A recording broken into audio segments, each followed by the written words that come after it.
Și ceea ce e foarte important și pentru care e foarte util un astfel de display pentru noi motocicliștii, ca să avem Waze-ul în față, se vede exact aici. Poliția raportată în față. Uite aici.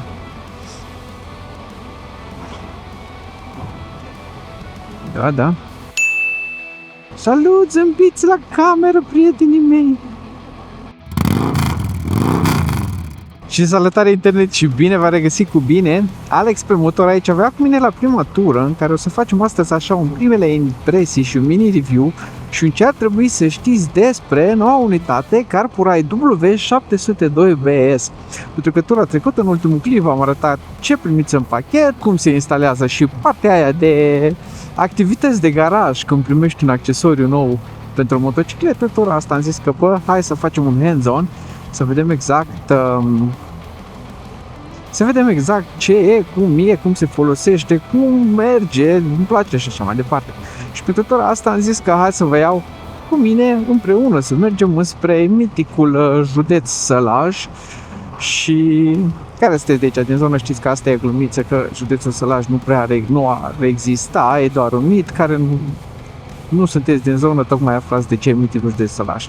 Dar revenind, vedeți că am pus aici pe dashboard, chiar dashboard-ul meu de CarPlay, care am în stânga Waze-ul, în dreapta mi arată indicația, cum ar veni practic următoarea chestie pe care trebuie să țin cont pe baza navigației, adică 1,6 km, o să am un sens giratoriu și o trebuie să iau a doua ieșire și aici jos am media care mi-a redat-o până acum, aplicația de podcast cu un podcast pe care l-am ascultat. După cum vedeți, merg cu Waze-ul și am pus azi, nu o să mergem chiar până în Zalău, până în Sălaj, o să mergem, cred că am pus localitatea Hida, dacă mă duc bine aminte ce am pus, și văd că mai avem de aici 50 de km, 40 de minute în direcția asta. Împreună astăzi o să discutăm, o să vedem exact ce îmi place, ce nu-mi place, dacă vi recomand, dacă nu vi recomand și ce am mai descoperit la el de la ultimul videoclip și până astăzi.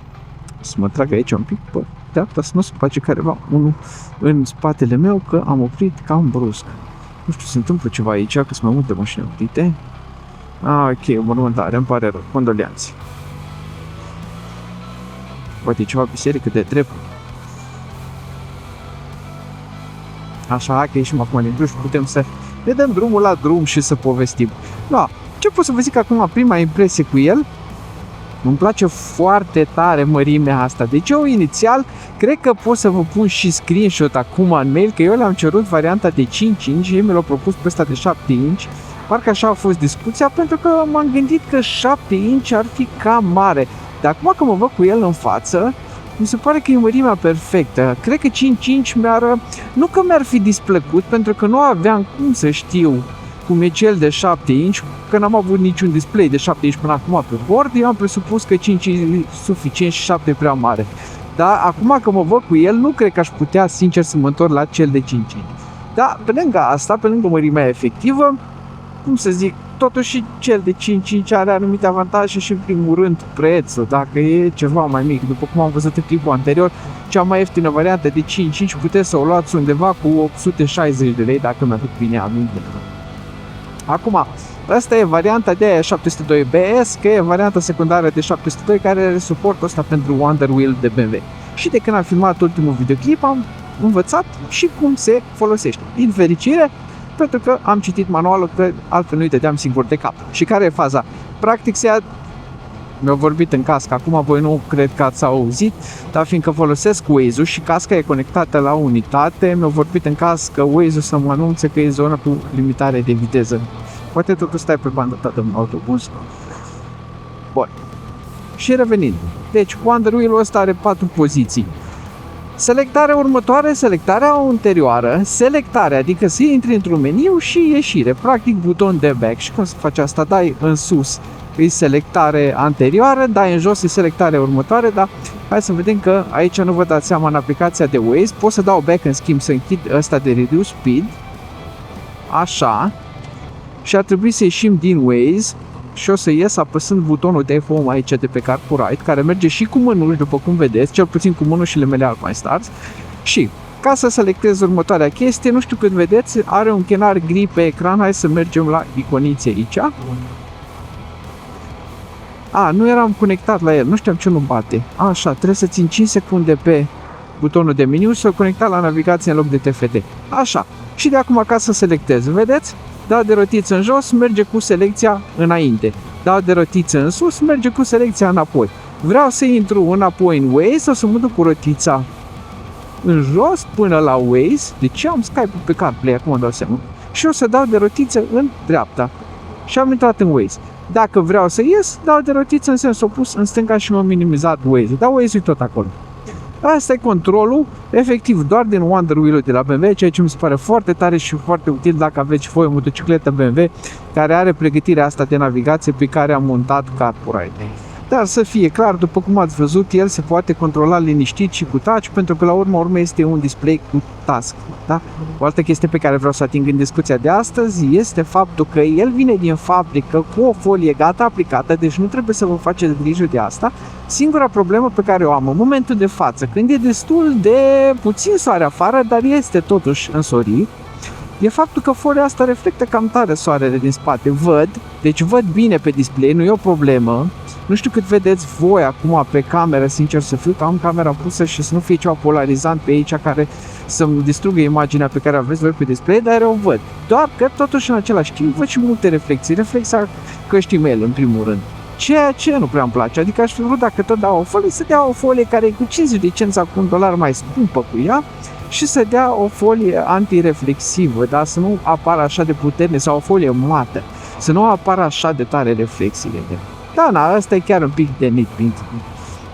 Pe lângă asta, vedeți că are cozorocul aici, umbrarul ăsta, ceea ce mi se pare că e foarte fain că ți-l dau inclus în preț, nu trebuie să-l cumperi separat, precum alte display-uri de genul ăsta, și sper totuși într-o zi cu soare mai util și mai ales soare din față să fie mult mai utilă faptul că am umbrarul ăsta, că am cozorocul ăsta pe unitate.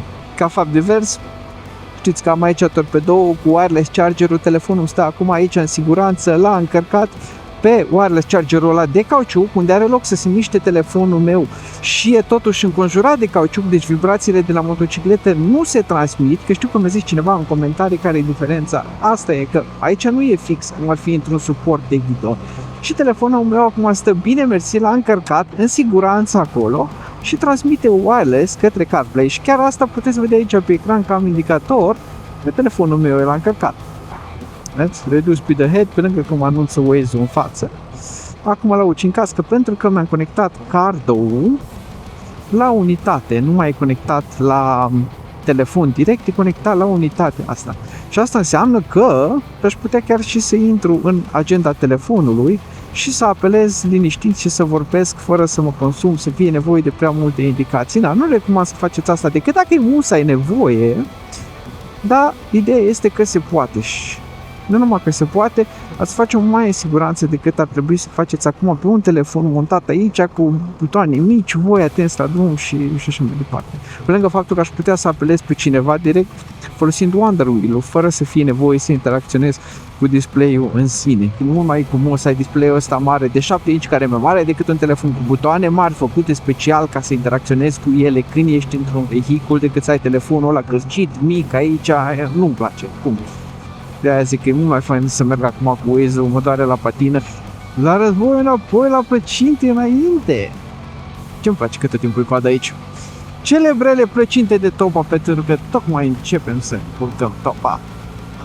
Topa mică, și mai zis Waze-ul în cască, cu este care rulează pe acest frumos CarPlay 702 că sharp curves ahead.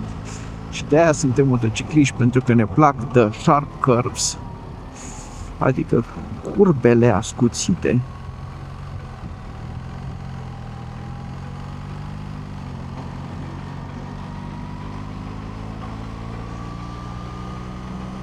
Asta da vedere. Dacă erau cu 3-4 grade mai mult, ce perfect era. Da, asta e da vedere de făcut review la gadget-ul de motocicletă. Frumos că e și șoricel. Poate mă duc totuși până la Zălău și îmi iau un hanorac, să mă îmbrac mai gros sub geaca de piele. Și ceea ce e foarte important și pentru care e foarte util un astfel de display pentru noi motocicliștii, ca să avem Waze-ul în față, se vede exact aici. poliție raportată în față. Nu eu, nu pentru mine, că eu, tu știți, tot timpul respect viteza legală, e ok, nu fac de astea, dar pentru alții. Pentru alții e un motiv foarte bun ca să fie așa ceva. V-am zis? Dacă mă enervez, bag și cruise control adaptiv. Fac așa. L-am pornit. L-am setat pe 51 la oră și așa mă duc toate plus, dau și mai puțin. 50-49, ca să fim siguri că nu sunt discuții. Setat pe 49 la oră, aici merem până trecem de poliție, deși nu nicio poliție, oare s-a fost acolo? Nu. A, uite aici.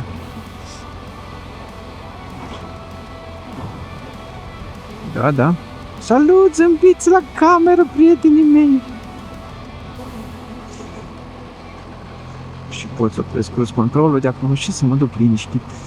Dar da, hai să vă mai arăt și alte funcții, totuși până mă hotărăsc să opresc. Dacă ieșim de aici, din Waze, adică, apăs o dată, vin aici și mă duc la Car Home. Car Home te duce la ecranul principal al unității, practic, da, înapoi, în spate de carte. Și acum o să mai apăs pe butonul ăsta de Home din stânga sus. O să vedeți că unitatea are și un dashboard propriu a ei, da?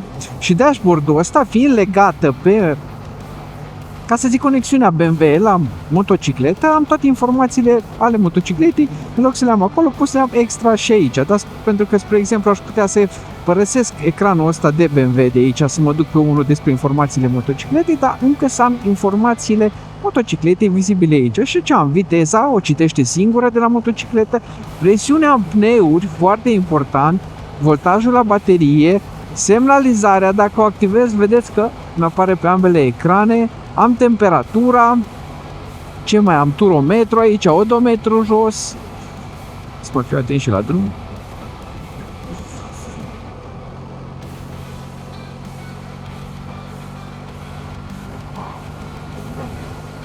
Și ceva ce am descoperit astăzi și îmi place foarte tare, fiți atenți. O să trag acum, o să prind frâna de față și vedeți că s-a prins acolo un bord cu galben, frâna de față, că frânez. Și la fel și dacă fac cu frâna de spate și aia. Da, pentru că toate informațiile astea, unitatea și le citește prin portul ăsta special care e pe pregătirea de navigație a motocicletei. Toate informațiile astea sunt transmise, da? Și super, super util. Pentru că dacă v-am zis, dau o dată și mă mut înapoi pe TFT, pot să intru aici pe TFT și, spre exemplu, să las ecranul ăsta pe TFT și totuși să am un dashboard cu tot ce am nevoie, vizibil pe CarPlay, acum, da? Practic, chiar aveți două ecrane mega utile în același timp, chiar dacă nu folosiți CarPlay sau Android Auto. Plus, cum am menționat și în clipul anterior, dacă nu aveți TPMS, Tire Pressure Monitoring System, sistemul de monitorizare a presiunii în pneuri, gata, integrat în motocicletă din fabrică, unitatea CarPlay, de unitate CarPlay care are senzori externi pe care să vi instalați singur super ușor și rapid, mi se pare foarte util pentru că e nasol să mergi cu presiunea greșită în pneuri. Eu știu asta, nu simt acum în detalii cum și de ce știu asta, dar credeți-mă pe cuvânt că e foarte util și important. No, la mine, spre norocul meu, dacă mă duc înapoi aici, hai să vedem unde e Car Home-ul. Vedeți că folosesc unitatea doar din rotiță fără să pun dash-ul pe asta și încă o dată dau back, așa, nu a fost nevoie. Am deja integrarea cu TPMS-ul, sistemul de monitorizare a presiunii și hai să mergem iar înapoi. Ăsta e brightness-ul, luminozitatea ecranului, vedeți că acum e luminozitatea la maxim. Asta e altă chestie pe care puteți să o configurați, are și o setare de luminozitate auto. Eu am pus-o, cred că pe auto și pot să o suprascriu dacă am nevoie. Și haideți că am întors înapoi, acum o să mergem cu soarele din față și exact cum am zis, chiar dacă e soare afară nu are nicio treabă, cozorocul ăsta îl protejează de lumină. Dacă soarele din față sau din lateral se vede perfect în el și încă nu știu dacă sunt cu brightness-ul la maxim, acum că am fost într-un pic de umbră. Dar cam asta e, sincer îmi place unitatea, v-am zis, neajunsuri, ce mi se par, no, prețul e un pic cam, nu e pe buzunarul tuturor, mai ales dacă ai un telefon, e cam greu acum să te conving să zic, bă, nu mai folosi telefonul ăla, chestia asta e mai utilă și mai sigură și pentru tine și pentru telefonul tău. Ăla e adevărul. Dar na, asta e cea mai scumpă unitate. V-am zis, cea mai ieftină începe de la 860 de lei cu codul de reducere Alex pe motor, ceea ce, na, cât e un quad lock? Că știu că mulți folosiți quad lock și vă puneți telefonul. Cu vibration dampener, cu un încărcător wireless, cu suport, cu husa de telefon. Uite pe la aproape 800 de lei, 5-600 de lei pe acolo. No, și chestia aia, tot îți ții telefonul expus și poți să ți-l de ploaia, trebuie să bagi un fir dacă nu ți iei încărcătorul wireless, dacă bagi un fir trebuie să ai grijă că nu poți să-l încarci când plouă afară, dacă nu bagi fir trebuie să astupi portul la telefon să nu ajungă cumva apă când plouă torențial. Asta n-ai treabă, e waterproof, te doare la bască, vine ploaia pe tine, vine potopul, tu te neci, motorul se neacă. Hello, how are you? I am under the water. Please help me. Here too much raining. Pe ăsta supraviețuiești în continuare că e waterproof, nu? Aia e părerea mea, adică aia vreau să zic, că unul la mână e mult mai util să ai CarPlay decât un telefon care nu e gândit pentru astfel de navigație, mai ales că ești în motocicletă, trebuie să fii mai atent. Interfața de CarPlay e mult mai bine făcută pentru a interacționa cu ea în timp ce conduci un vehicul decât e pur interfața telefonului, ca să zic așa. Butoane mai mari, informații mai puține, butoane mai puține, ai strictul necesar fără să fie nevoie să te chirezi, pac, acolo cu degețele, cu vârfurile, no, și așa mai departe. Dar da, prețul e discutabil. Eu zic că pentru o unitate serioasă și ca lumea să înveți așa ceva pe motocicletă, no, eu zic că merită investiția. Dacă nu ăsta cel mai scump de 1400 și ceva de lei, măcar ăla cel mai ieftin de 800 și ceva de lei. Dacă nu ați avut încă display de 7 inch, cum nu am avut nici eu până în momentul de față, în față, ca să zic, bă, da, e 7 inch mărimea perfectă, eu m-aș fi mulțumit și cu 5 inch și la fel puteți face și voi. Da, într-adevăr, dacă o să vedeți probabil ăsta de 7 inch în realitate, să vedeți că nu e așa de mare pe cât ați crede, da, probabil o să vedeți și voi asta. Acum, singura chestie discutabilă pe care nu știu eu e cum e garanția și cum e serviciul. Pentru garanție, dacă l-ați cumpărat și ați avea probleme cu el, trebuie să-i contactați, să vedeți cum trimiteți unitatea înapoi la ei pentru servisare.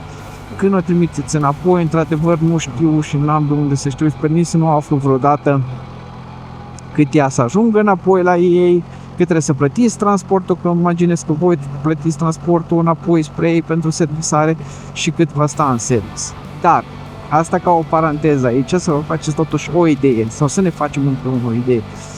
În sine, unitate nu e o chestie foarte complexă, da? E un ecran cu un receiver, într-adevăr are probabil un calculator micuț în el cu procesor și RAM, dar mare e un ecran cu o placă de bază pe care sunt chestiile astea și un receiver wireless de CarPlay și Android Auto.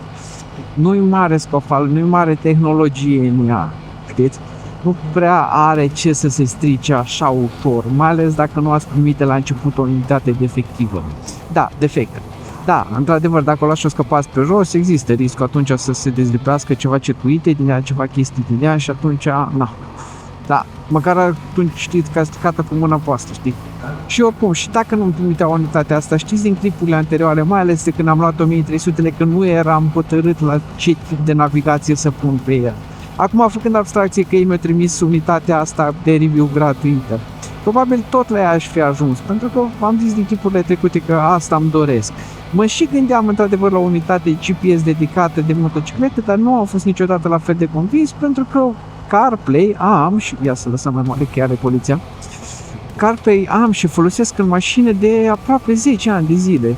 E cea mai tare chestie când ești într-un vehicul, cea mai utilă chestie. Când controlezi navigația, când controlezi muzica, când controlezi podcasturile, toate chestiile astea e super utile să le ai la îndemână, mai ales că sunt legate la telefonul tău, care deja știm, toți telefoanele sunt o extensie a noastră. Și înainte să terminăm clipul, încă două chestii care mi-am dat seama acum care nu îmi plac, care sunt minusuri sau puncte negative, cum vreți să-i spuneți. 1. Eu am sistem Cardo cu difuzoare JBL care în mod normal, când Cardo e conectat direct la telefon, se aude super bine. No. Trecerea asta din telefon la CarPlay și la CarPlay la Cardo-ul meu, acum mi-a scăzut destul de bine calitatea sunetului, da? nu e ceva neascultabil, nu e ca și cum nu pot să mai ascult așa de rău sunetul ăsta, dar se simte clar o diferență de calitate între legătura directă dintre telefon și cardo și legătura dintre telefon, CarPlay și cască. Aia unul la mână și doi la mână. Nu știu exact dacă are legătură cu CarPlay-ul, pentru că mi-am dat jos și chin guard-ul de la cască și se poate să am mult mai mult vânt în cască în momentul de față, dar tocmai am vorbit la telefon cu Iulia și mi-a zis că mă aude foarte rău. Și am întrebat-o dacă e ca într-un butoi și a zis că nu ca într-un butoi, ca din iad.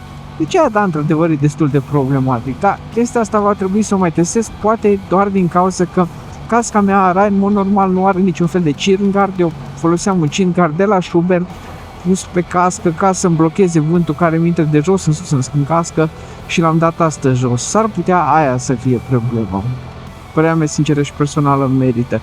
Dacă nu sunteți convinși cu astfel de unitate, un display de asta care să suporte CarPlay, să adauge CarPlay sau Android Auto pe motocicleta voastră, măcar încercați o unitate GPS dedicată pentru motociclete, gen un Garmin Zumo, un TomTom Rider și așa mai departe.